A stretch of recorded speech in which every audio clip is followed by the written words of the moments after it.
नांदेड जिल्ह्यात मागील 2 दिवसापासून पाण्याची संततधार सुरू आहे। आज दुपारनंतर नांदेड जिल्ह्यात मुसळधार पावसाने हजेरी लावली।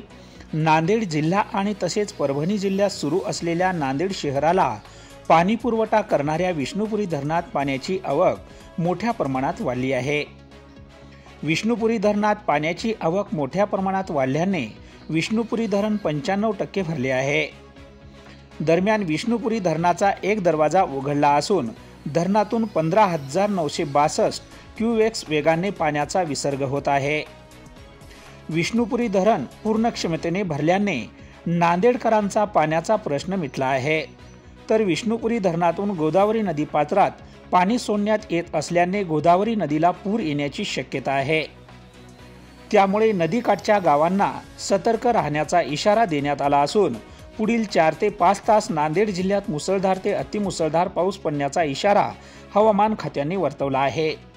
त्यामुळे जिल्ह्यातील नागरिकांनी सतर्कता बाळगावी असे आवाहन जिल्हा प्रशासनाच्या वतीने करण्यात आले आहे।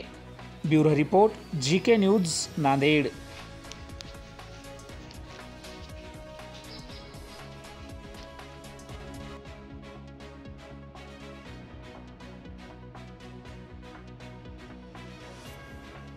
तुम्ही पाहत आहात महाराष्ट्राच्या कुशीतलं GK न्यूज मराठी, सात जनतेची, भूमी महाराष्ट्राची।